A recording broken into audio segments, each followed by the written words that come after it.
¿Qué tal? Mi nombre es Jorge Barrera, soy antropólogo y en esta ocasión vamos a trabajar ya nuestra última sesión de economía, ¿sí?, para tu examen 286 de bachillerato. Ok, en esta parte, en esta última sección de economía, me gustaría darte una serie de conceptos que se utilizan en el argot, por decirlo así, o en la jerga, como le quieras llamar, económico, social, político y financiero, ¿sí? Esto te va a servir para que puedas ir entendiendo ciertos elementos o ciertas problemáticas sociales, económicas que se gestan en la actualidad, ¿sí? Y sobre todo porque en tu parte de tu examen hay conocimientos del mundo contemporáneo, el mundo actual. Entonces, pues este tipo de conceptos o este tipo de ideas que vamos a trabajar, que te voy a ir platicando, pues te van a ser de mucha utilidad. Ok, de entrada vamos a hablar de lo que es la economía política. La economía política se va a encargar de estudiar las leyes que rigen la producción, la distribución, la circulación y el consumo de bienes y servicios que satisfacen las necesidades del hombre. Sí, esto ya lo habíamos platicado, ya vimos qué es la producción, ya también hablamos de lo que es la distribución, qué son los medios de producción, qué es el trabajo, qué es el consumo, qué es un bien, etcétera. Es decir, todos estos parámetros van a estar englobados en lo que es la economía política. Ahora, dentro de la economía política, otra rama, otra área que va a la par de la economía política, pues va a ser lo que se le llama la economía positiva, ¿sí? La economía positiva va a ser un sistema basado en explicaciones de carácter netamente racional, objetivo y científico, que no toma en cuenta juicios de valor, ¿sí? Como te lo decía hace algunas sesiones, no hay algo más radical hasta cierto punto. Una vez leí que realmente, si queremos hablar de ateísmo, tenemos que hablar de economía. La parte de la esencia o la espiritualidad humana, pues está fuera, no caben esos parámetros en lo que es la economía positiva, ¿sí? Te repito, la economía positiva no va a tomar en cuenta ningún juicio de valor. Por lo tanto, la economía positiva se va a apoyar en otras ciencias, al igual que la economía política, como puede ser pues la misma filosofía, la misma teología, la parte de la psicología, la parte de la sociología, la historia, la estadística, la ciencia política, obviamente el derecho, la antropología, la geografía, obviamente las matemáticas, porque hay una parte de la economía tanto política como positiva, que es la economía financiera, que es netamente esta parte de las estadísticas, de las matemáticas aplicadas a los aspectos puramente económicos. Por lo tanto, te repito, esta economía positiva pues no va a apoyarse, ni siquiera va a trabajar lo que son los juicios de valor. ¿Qué es un juicio de valor? Bueno, básicamente es el sentir de cada individuo, la forma de pensar privada, por llamarlo así, o propia o personal de cada individuo. Todo esto queda fuera de la economía, tanto sí política y también de la economía positiva. Ok, el capital, ese tan famoso término, que incluso llegó a desarrollar uno de los más grandes estudios económicos, sociales que ha dado la humanidad, que lleva el mismo nombre, el capital. ¿Qué es el capital? El capital son los recursos que permiten la producción de bienes y servicios, como son la maquinaria, los edificios, las acciones y el capital humano. Es decir, el capital, como el propio concepto lo dice, va a ser todo aquello que voy a necesitar para la producción, ¿sí?, de un bien y de un servicio. No nada más el dinero, ¿sí?, sino todo aquello que yo necesito para producir algo, desde una instalación, desde herramienta, desde elementos que tal vez no son tangibles, como podría ser no sé, la materia prima, la materia bruta, etcétera. Todos estos elementos van a estar integrados a lo que es el capital, ¿sí? Y por lo tanto, el capital humano, pues sabemos que va a ser la fuerza de trabajo, que es lo que va a llevar a la producción. Ok, entonces, la plusvalía, este elemento de la plusvalía sí es muy interesante ver qué es la plusvalía. La plusvalía se define como el valor que el trabajo no pagado del obrero asalariado crea por encima del valor de su fuerza de trabajo. ¿Qué quiere decir todo esto? Bueno, mira, te voy a dar un ejemplo muy sencillo, muy hasta pueril. Ok, mira, por ejemplo, yo necesito, o yo trabajador, necesito cierto tiempo, ciertas fuerza de trabajo para producir este producto, por decirlo así. Este producto me va a servir a mí, ¿sí? O más bien va a tener un uso dentro de un mercado. Yo como trabajador, ¿sí?, voy a emplear una fuerza de trabajo, un tiempo determinado para fabricar este producto, ¿sí? Ahora, esta fuerza de trabajo, obviamente, además de ser mi propio trabajo, voy a necesitar de recursos tanto intelectuales como físicos, ¿sí?, como elementos mecánicos, no sé, herramienta que voy a volcar en este producto, ¿sí? Ok, ahora, el valor real de este producto va a ser otro, ¿sí?, porque este producto va a salir a la venta, ¿sí?, se va a ofertar y demandar en un mercado. Por lo tanto, este producto, el costo de este producto va a ser otro a comparación del costo del que a mí me lo pagan, ¿sí? ¿Por qué? Porque yo tengo un salario. En ese salario cubre un tiempo determinado de trabajo que yo le emplee a este producto. Pero ojo, no nada más va a ser la creación de uno solo, sino va a ser de varios, ¿sí? A mí no me van a pagar más o menos si hago uno o hago 1.000.000. Yo voy a tener un costo único. Ese costo único por la fabricación de este producto, que sea 1 o 1.000.000, a eso se le llama salario, ¿sí? Ahora, este producto cuando sale a la venta y se consume y se paga por él, ¿sí?, ese costo real va a haber un excedente. Ese excedente se le llama ganancia. Y esa ganancia no va a ser para mí, yo que fabriqué este producto, sino va a ser para los productores indirectos, es decir, los dueños o el empresario o a los que les pertenece todo el mecanismo de producción que se necesita para la elaboración de este producto.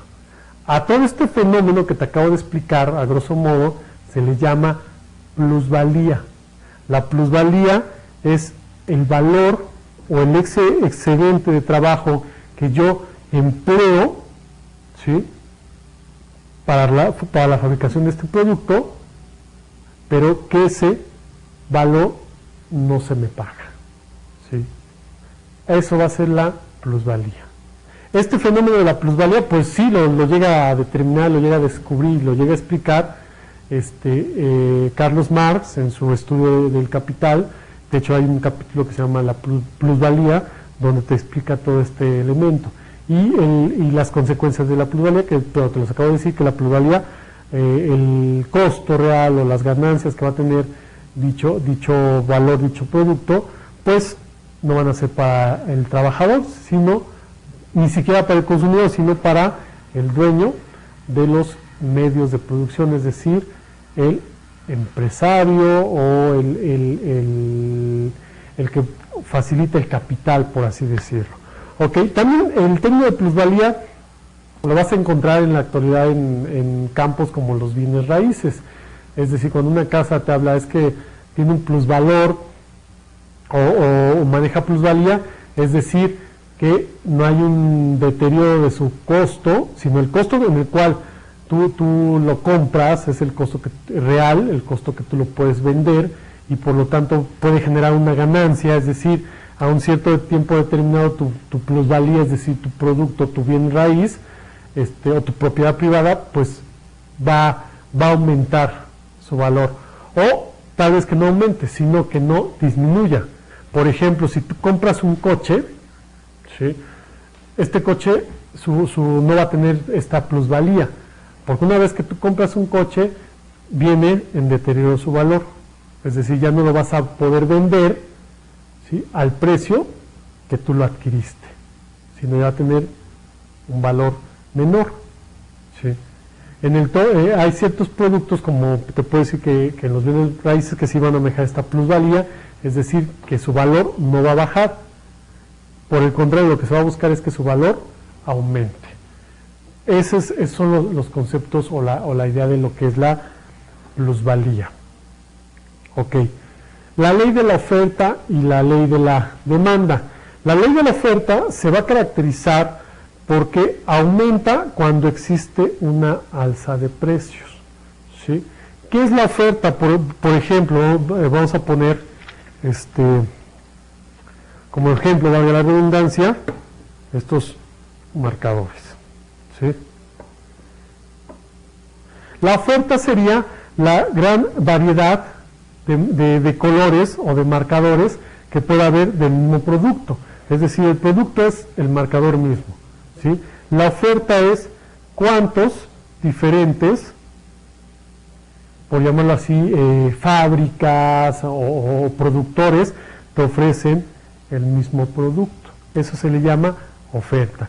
Entonces, la oferta va a aumentar cuando hay una alza de precios. Es decir, supongamos que este marcador cueste 10 pesos. Es decir, la oferta de este producto va a aumentar cuando hay una alza de precios. Supongamos que solamente existen estos dos productores que te ofrecen o que te ofertan el mismo producto. Por lo tanto, va a aumentar, no sé, 10 pesos, va a aumentar a 11 pesos. De repente van a aparecer más oferta, que tal vez no te lo van a ofertar a 11 pesos, sino te lo pueden ofertar a 10.99 o 10.90. ¿Sí? Es decir, va a aumentar la oferta cuando hay una alza de precios, ¿sí? Porque entonces cada productor va a buscar que se consuma su producto. Entonces, si este te lo oferta en 11 pesos y este llega y te lo oferta en 10.90, pues el consumidor, ¿sí?, lógicamente, tal vez compre el de 10.90. Por lo tanto, este va a tener que disminuir su precio. A esto se le llama también libre mercado, ¿sí?, o competitividad en el mercado, ¿sí? Entonces, esta es lo que se le llamaría la ley de la oferta, que te dice, como te dicen, como lo marca en la diapositiva, se caracteriza porque aumenta la variabilidad cuando existe una alza de precios, es decir, aumenta precios, aumenta la oferta.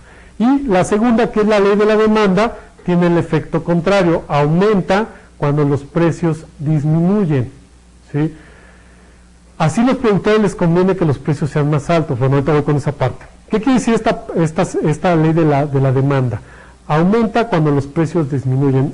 Supongamos, ¿sí?, yo ahora del otro lado, yo como consumidor llego y veo esta oferta de productos, pero por ejemplo, empiezo a ver que van a bajar los precios, digamos, si estaba en 11 pesos, ahora va a estar en 10.90, este va a estar en 10.80, este en 10.85 y este en 10.70.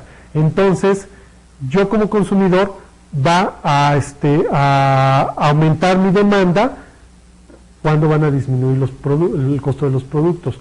Porque cuando estaban en 11 pesos parejo, tal vez yo no tenía el poder adquisitivo para consumirlo.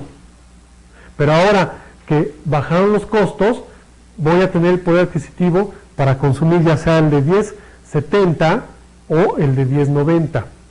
¿Sí? A eso se le va a llamar demanda. ¿Sí? Es decir, Aquí en la ley de la oferta y la demanda, así como que los términos están cruzados. Uno va a aumentar cuando hay un alza de precios y el otro va a disminuir cuando hay cuando hay una baja de precios. Ok, por lo tanto, hacia los productores, es decir, a los que fabrican estos productos, conviene que los precios sean más altos. Claro, porque así van a obtener mayor ganancia, ¿sí? Pero a los compradores esperan que los precios disminuyan para así tener un mayor poder adquisitivo y así comprar más. ¿Sí? Como te digo, la ley de la oferta y la demanda está así como que un poco cruzada, ¿sí? Uno aumenta cuando hay un alza de precios y el otro aumenta cuando disminuyen los costos. A los productores les conviene que haya una alza de precios porque así obtienen más ganancias, mientras que a los consumidores nos conviene o les conviene que haya una disminución de precios porque así puedo adquirir dicho producto. ¿Sí? Ok.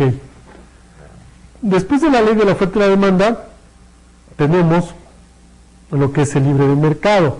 El libre mercado se va a regir por las leyes de la oferta y la demanda.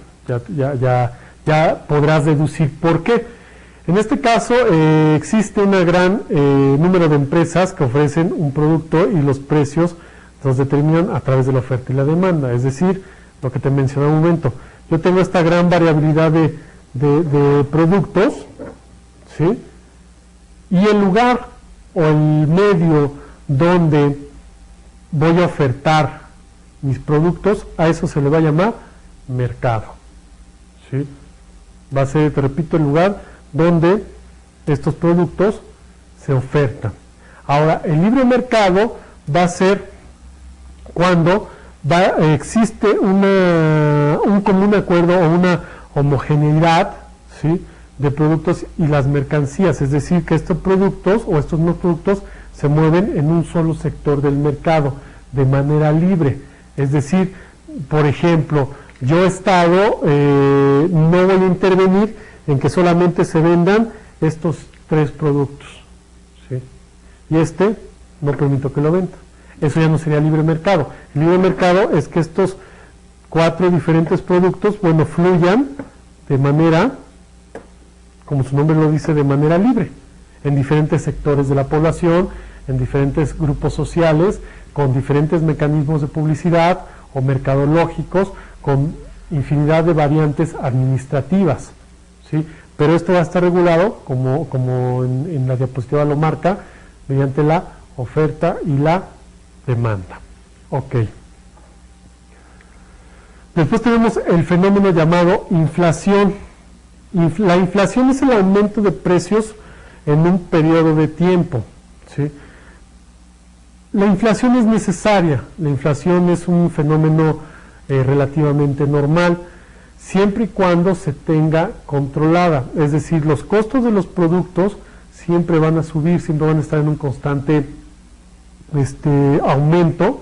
¿Debido a qué? Debido al costo de producción, debido a la escasez o la oferta o la demanda de la materia prima o la materia bruta, debido al coste de distribución o de mercadeo, no lo sé. Entonces es normal que los costos vayan subiendo de los productos, pero siempre debe tener una situación controlada. Cuando se controla esta situación, quiere decir que el país está estable, está económicamente equilibrado. Pero cuando no hay un control de dicha inflación, es cuando se viene a la postre fenómenos como devaluaciones, como crisis, como de crecimiento exagerado de la inflación. Es cuando no hay este control adecuado de manejo de costos, manejo de medios de producción, manejo de distribución, etcétera. Y también se marca la inflación cuando existe una emisión excesiva de billetes, sin una producción que la sustente. Es decir, por ejemplo, un billete, ¿qué es lo que hace que valga un peso? Porque muchas veces cuando explicamos este fenómeno de la inflación, pues la pregunta más, o la respuesta más obvia, por así decirlo, sería, bueno, si el problema es que escasea el dinero, pues que se fabrique más dinero. Esa sería la respuesta obvia. No es la solución adecuada. ¿Por qué? Porque todo en el caso de nuestro país, un peso, tiene atrás un sustento. Este sustento pues está determinado por los mecanismos de producción en torno a los elementos que sustentan la economía del país. Llámese, por ejemplo, el petróleo, ¿sí? Que el petróleo es la primer fuente económica sustentable que tiene nuestra economía mexicana, ¿sí? Ya después viene los aspectos como el dinero o las comisiones que mandan aspectos del extranjero, los connacionales, y otro aspecto que también sustenta el peso, pues son las ganancias que deja el turismo. Otro aspecto que sustenta el peso pues son las exportaciones de productos que tiene el país, ¿sí? Y demás. Es decir, todos estos elementos van a sustentar un peso, ¿sí? Ahora, si se empieza a producir dinero en exceso, pues por ejemplo, si un producto te sustenta 100 pesos, ¿sí? Pues ahora, si tú empiezas a emitir o a fabricar dinero en exceso, digamos 200 pesos ya no lo va a poder sustentar un producto, va a ser la mitad, ¿sí? Y así sucesivamente. Por eso la emisión de dinero tiene que ser controlada, porque si no hay productos o no hay elementos de producción que sustenten ese dinero que se está fabricando, se viene lo que es la inflación, ¿sí? O sea, ahí va a haber dos elementos que propician la inflación. Uno de ellos es la fabricación desmesurada de dinero, que en la actualidad, bueno, eso ya lo manejan muy bien los economistas o los modelos económicos, pero la otra es el control que debe haber en los costos de producción, distribución y de consumo de los productos. Si no hay estos elementos, ¿sí?, controlados, bueno, es cuando la inflación viene de manera incontrolada, de manera desmesurada, y genera crisis, genera especulación, etcétera, genera todos estos conflictos o caos económicos que, bueno, los países viven cotidianamente. Y por otro lado, mientras la inflación esté controlada, mientras la inflación tenga estos crecimientos permisibles, ¿sí?, bueno, pues no hay ningún problema. ¿Cómo te puedes dar cuenta de una manera más, sin tanto tecnicismo, cómo nos podemos dar cuenta que una inflación está siendo controlada o es la adecuada? Pues simplemente en el poder adquisitivo que tiene un ciudadano o que tiene una persona dentro del mercado. Es decir, si yo puedo comprar este producto de manera sólida, de manera sustentada, no hay problema, la inflación está adecuada.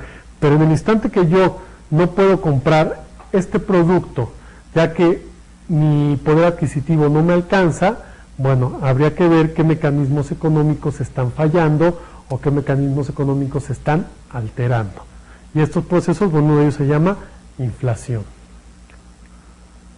Y por otro lado, tenemos lo que es la deflación. La deflación es el antónimo de la inflación, es decir, la deflación es la bajada generalizada y prolongada del nivel de precios de bienes y servicios, ¿sí? Esta deflación suele responder a una caída de la demanda y puede tener consecuencias más negativas que la inflación. Una vez yo leía que se estaban manejando niveles de deflación, por ejemplo, hace como 10 años en nuestro país, o más o menos. Entonces, pues sí fue un poco preocupante. ¿Por qué? Porque comúnmente tú puedes decir, bueno, la deflación es benéfica. ¿Por qué? Porque no hay inflación, pero no, ¿sí? Porque entonces en la deflación me estarías indicando que no hay demanda. Es decir, a mí ya no me interesa comprar estos productos, ¿sí? Entonces el que no se compre estos productos se viene en cascada, ya que al no al no consumirse estos productos, ¿sí?, se tiene que parar la producción. Al pararse una producción, se detiene el trabajo del obrero, por llamarlo así. Al detenerse el trabajo del obrero, pues no hay un pago, ¿sí?, para y al no tener un pago para pues no, la persona que fabrica o que produce los productos no va a poder consumir otros productos. Entonces viene así como que en cadenita. Es una forma muy simple, muy pueril de explicarte estos fenómenos, ¿sí?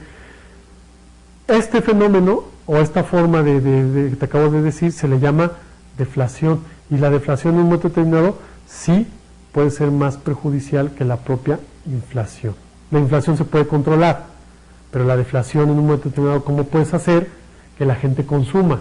Tienes que abaratar costos. Al abaratar costos, deja que ya no haya ganancias, sino ya no se va a poder sustentar una empresa o una industria. Ok. Después de la deflación tenemos otro fenómeno que también es la llamada devaluación. Cuando se acrecenta la inflación o aparece la deflación, bueno, viene como resultado lo que es la devaluación. ¿Qué es una devaluación? Es la disminución o pérdida del valor nominal de una moneda corriente frente a otras monedas extranjeras. Volvemos al caso del peso, ¿no? El peso tiene un sustento en el petróleo, en las divisas que genera los envíos de los connacionales, del turismo, de la industria, etcétera, etcétera. Ahora, cuando se vienen estos procesos de inflación o de deflación, dependiendo, viene esta devaluación. La devaluación es cuando el peso, ¿sí?, ya no va a ser rentable frente, por ejemplo, a la moneda que tenemos no como enemiga, sino como antítesis, por así decirlo, que sería el dólar, ¿sí? Ya no hablemos del euro. Entonces, por lo tanto, esta devaluación, pues en la devaluación del peso, la moneda nominal, ya no va a tener una forma de sustentar, ¿sí?, ante otras monedas. Por ejemplo, si se deja de vender petróleo o se deja de adquirir divisas ganancias por el turismo o por la exportación de bienes, pues obviamente este peso ya no va a poder mantenerse frente a otras monedas, y entonces empieza su declive y empieza a perder paridad o empieza a perder valor, en pocas palabras, ¿sí? Y a este fenómeno se le llama devaluación. La principal causa de la devaluación ocurre cuando por el incremento de la demanda de la moneda extranjera, es decir, cuando en cierto país, empieza a consumirse dicha moneda, en este caso dólares o euros, dependiendo, ¿sí? Y esta demanda de moneda extranjera se va a deber a estos factores, que es falta de confianza en la economía local o en su estabilidad. ¿Qué quiere decir esto? Cuando hay una falta de confianza en la economía local, se debe, por ejemplo, a guerras, ¿sí?, a caos sociales o a desajustes sociales. En nuestro país, este tipo de devaluaciones o de crisis se generaba por cambios de gobierno, ¿sí?, ya que se especulaba qué modelo económico iba a tomar el siguiente gobernante. En la actualidad ya no es tan así. ¿Por qué? Porque ya en nuestro país se trabaja bajo el mismo modelo económico, que es el modelo neoliberal. Entonces, por lo tanto, los modelos económicos ya no se especulan. Ahora ya nada más hay que ver qué factores o qué elementos sociales o de inversión se va a tomar. Pero ya la devaluación o las crisis ya por cambios de gobierno ya no son tan plausibles, ¿sí? Ahora las devaluaciones o las crisis en nuestro país, por ejemplo, se deben a lo que marca el segundo punto, que es el déficit en la balanza comercial, es decir, cuando el monto de los productos que importamos es mayor al monto de los productos que exportamos, es decir, se compra más de lo que se vende. Entonces, esto sí genera inflación en la actualidad, por ejemplo, en nuestro país. Y también otro elemento que genera devaluaciones, son la salida de capitales especulativos, es decir, ante ofertas más atractivas de inversión. Por ejemplo, yo como inversionista, como empresario, llego a un lugar donde no se me garantice o no haya una viabilidad para poner una empresa, bueno, yo tomo mi capital y me voy a otro lugar donde sí se me garantice eso. Eso también, este tipo de situaciones va a generar sí conflictos o va a generar crisis en nuestro país. Por ejemplo, en la actualidad con la guerra que hay contra el narcotráfico, bueno, podemos ver que estados como los del norte pues sí están siendo relativamente problemas de inversión. ¿Por qué? Porque no los capitales privados no se van a arriesgar o no buscan entrar a esos mercados donde hay zonas de conflicto. Por lo tanto, bueno, esas regiones socioeconómicas pues sí se van a ver diezmadas en corto y largo plazo, se van a ver diezmadas en su economía. Ok, el superávit, así como tenemos las partes negativas de la economía, también tenemos las partes positivas, ¿no? El superávit es cuando los ingresos exceden a los egresos. Se dice que existe un superávit presupuestario, es decir, relativamente podemos dar el nombre de esta superávit como ganancias, entre comillas, porque la ganancia tiene otros tópicos, pero se puede entender así. El superávit es cuando yo estoy percibiendo más de lo que estoy soltando, por así decirlo, es decir, estoy teniendo un excedente, un ingreso excedente de mis salidas. Eso se le llama superávit. El déficit, por el contrario, es cuando mis ingresos, sobre todo en un país, son menores a los gastos. Es decir, no estoy teniendo entradas adecuadas y por el contrario estoy teniendo salidas en exceso. Esto se le llama déficit. El interés es un indicador utilizado para medir la rentabilidad de los ahorros o también el costo de un crédito. Es decir,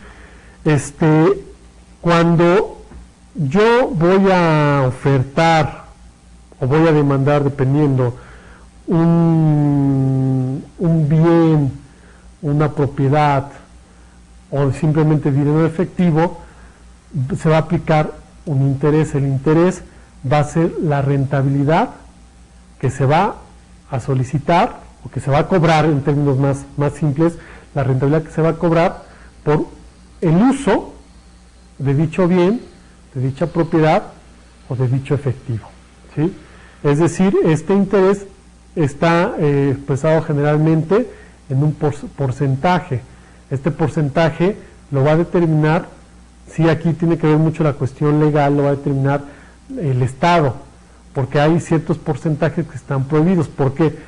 Porque si yo, como prestador de servicios o como ofertador de algún bien, ya sea en propiedad, en especie o en dinero, obviamente tengo que tener un interés que va a ser esta ganancia para mí. No debo de exceder ciertos parámetros, y estos parámetros los va a determinar, por ejemplo, el Estado, por ejemplo, Hacienda, por ejemplo, la Profeco, por ejemplo, Secretaría de Economía, etcétera. Todas estas instituciones van a determinar qué parámetros de intereses van a ser viables para la rentabilidad, porque si yo, que oferto estos bienes o estas propiedades, pongo mi propio interés, eso estoy fuera de la norma, eso es ilegal, y en los términos del vulgo, por decirlo así, del Vox Populi, se le llama agiotismo, ¿sí? No se puede cobrar interés sobre interés, digamos, ya son términos más legales, más financieros, pero yo te puedo decir nada más que el interés es ese indicador que sirve para medir la rentabilidad, ya sea de ahorros, de bienes, incluso de productos o de dinero o especies. Ok. Países emergentes. Los países emergentes son aquellos que eran denominados en vías de desarrollo, ya sea por su condición social, política, económica, y los cuales en algunos casos, debido al modelo económico vigente, pues han tenido una economía estable o bien sustentada. Es decir, aquel país emergente es aquel país que están los dos discursos, déjame darte un paréntesis, están los dos discursos. Por un lado, dicen que los países emergentes todavía siguen siendo países del tercer mundo o en vías de desarrollo, y por otro lado te dicen que no, que los países emergentes son los que debido a los modelos económicos o a la aplicación de medidas económicas viables y sociales viables, pues han ido saliendo adelante. Entonces, en la actualidad, pues sí, algunos países emergentes, por ejemplo en América tenemos países emergentes como Brasil, que es uno de los últimos países que ha logrado mantener una solidez económica, una economía sustentable. Tenemos Chile, un país que también ha tenido esta parte de economía sustentable. México habría que ponerlo en tela de juicio si realmente somos un país sustentable o no, debido a la serie de problemáticas tanto políticas, tanto sociales, y obviamente esto va a repercutir en las cuestiones económicas. Bueno, serían los llamados países emergentes. La microeconomía va a ser el estudio del comportamiento de las unidades económicas mínimas o micros, como pueden ser familias o empresas, pero empresas en micro. ¿Cómo se puede catalogar una empresa micro a una empresa macro? Una empresa micro generalmente distribuye o produce y distribuye y entra en relación en una sola entidad. Y una empresa macro, además de que produce y entra en relación en una misma entidad, distribuye a otras entidades e incluso va más allá, ¿sí? Es decir, va más allá de sus fronteras, es decir, son aquellas empresas que van más allá de otros países o de su propio país. Pero la microeconomía va a ser encargada de analizar, de explicar todos aquellos fenómenos que se determinan económicamente hablando en microempresas o en familias o en grupos sociales que tienen una economía menor. Y por otro lado, que te decía, la macroeconomía estudia el funcionamiento de la economía en su conjunto y permite conocer la realidad socioeconómica de un país. Es decir, además de que va a estudiar aquellas empresas que pueden ampliar sus mercados, va a analizar la economía en su conjunto, es decir, los aspectos de producción, distribución, de consumo, de sustentabilidad, de inflación, deflación, de déficit, de superávit, etcétera. Todo esto lo va a manejar la macroeconomía.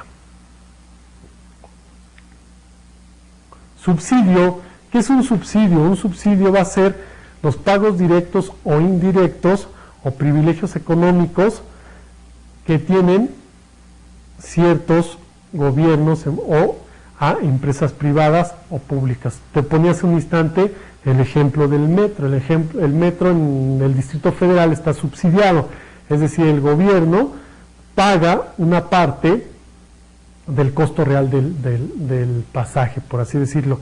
Eso sería un subsidio.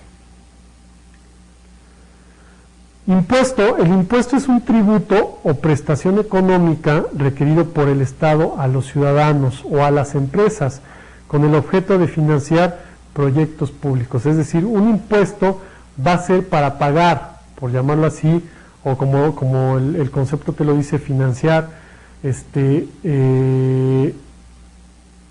proyectos que tengan que ver, por ejemplo, con la seguridad social, así como la salud, la educación, la propia seguridad en que tienen que entenderse como la policía, el ejército y demás.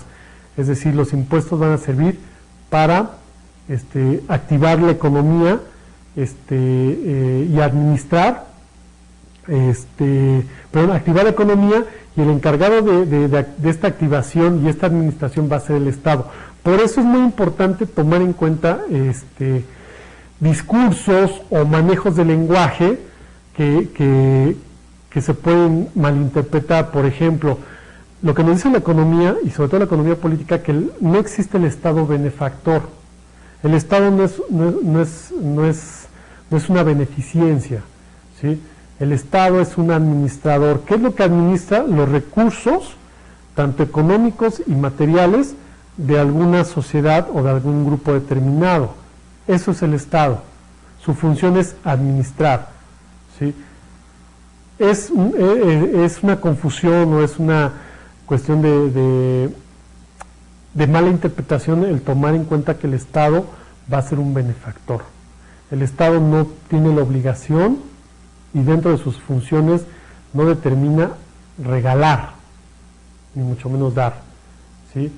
Solamente al Estado le compete subsidiar. Digo esto porque hay que tomar en cuenta esta parte de impuestos, de subsidios, porque son las verdaderas funciones del Estado, ¿sí? Lo demás son el aspecto de tergiversar el papel del Estado y sobre todo sería tergiversar el uso que se le da a esta falsa idea del Estado, ¿sí? Esta falsa idea de que es un Estado benefactor. No es así, el Estado es un administrador. Ok, la renta son los pagos realizados por las empresas como contraprestación por la utilización de los factores productivos. ¿Qué quiere decir esto? Una renta, como el concepto lo dice, es un pago que yo voy a hacer a cambio, ¿sí?, de utilizar algo. Esto puede ser, por ejemplo, una instalación, por ejemplo, equipo, ¿sí?, por ejemplo, incluso hasta propio personal, ¿sí?, por ejemplo, incluso cuestiones de administración, de apoyo, ¿sí?, de consulta, ¿sí? Yo tengo que pagar una renta, es decir, este pago que voy a hacer por uso de algún elemento que yo necesite para producir. Eso es lo que es la renta. La bolsa de valores es una instancia en la que el capital privado tiene la función de negociar toda clase de títulos de valores y compra-venta. Los precios de dichas negociaciones dependen de la demanda y de la oferta de los capitales. Ya vimos lo que es la oferta y la demanda, y están condicionados por las tasas de intereses bancarios. Es decir, en la bolsa de valores va a ser esta parte institucional donde se va a llevar a cabo, va a ser como que la parte de la sede del mercado, pero porque concentrar los diferentes mercados globales en uno solo, pues sería algo impensable, pero sí podemos tener un lugar donde llegue la información y donde las empresas o el capital privado llegue a negociar, ¿sí?, la compra-venta de dichos productos, bueno, no tanto productos, sino títulos, es decir, empresas, créditos, situaciones, para poder activar la economía, no nada más de un país, sino del mundo entero. Y esto va a estar en base a la cuestión bancaria. ¿Por qué? Porque un banco, ¿qué es un banco? Un banco es una institución que va a servir igual como administradora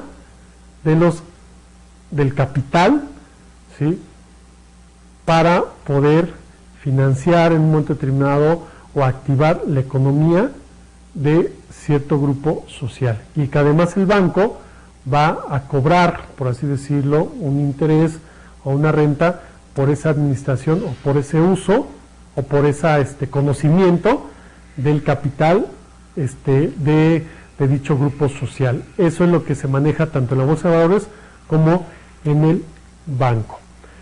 Ahora, los monopolios es un tipo de mercado donde solo tiene acceso una sola empresa para ofrecer o ofertar su producto. Esta empresa que solamente es única en un mercado, pues determina los precios y las cantidades y las condiciones de producción. Por ejemplo, en un monopolio, supongamos yo soy la empresa, ¿sí?, donde en un mercado solamente yo voy a ofertar mi producto. Y si de repente llega otra empresa donde quiere entrar a este mercado, bueno, yo no le permito la entrada, ¿sí? Y solamente yo como empresa voy a manejar, voy a distribuir y voy a poner los precios de mi dicho producto, ¿sí? Obviamente estas prácticas monopólicas están prohibidas a nivel mundial, ¿sí? Los países que detectan que las empresas tienen prácticas monopólicas son sancionados, o incluso los dueños o los directivos, bueno, tienen cuestiones de juicios o de prisión. Por eso se maneja un libre mercado o una competitividad donde estas empresas pues van a permitir la entrada de otras empresas o de otros productos, ¿sí? Para que haya una mayor demanda y una mayor oferta. Ok, y los oligopolios. Un oligopolio se da cuando hay un número reducido de empresas que ejercen el control del mercado, ¿sí? Entre ellas se discuten las disposiciones y los precios, la oferta, la demanda que tendrán los productos y las condiciones de distribución. Pongamos, en el monopolio solamente es una empresa, y en el oligopolio pueden ser dos empresas, es decir, yo le permito que solamente dos empresas ofertemos el mismo producto, y yo con la otra empresa vamos a determinar los costos, los tiempos de producción, de distribución, de mercadeo, etcétera. A eso se le llama oligopolio. También el oligopolio tiene una carga legal, una carga jurídica dentro del aspecto económico-social, ¿sí? Porque nos dicen las leyes que un producto no puede ser ni distribuido ni ofertado por una o por dos empresas. Tiene que haber una variabilidad de mercado, ¿sí? Una variabilidad de oferta, para que así los consumidores tengan un amplio bagaje de productos, para que así ellos puedan decidir qué productos y qué marcas, por así decirlo, van a consumir, y qué productos y qué marcas no van a consumir, ¿sí? Ok, bueno, hasta aquí trabajaríamos esta parte de economía. Recuerda que te voy a dejar una actividad de aprendizaje para reforzar los conocimientos aprendidos. Por mi parte es todo, y gracias por tu atención.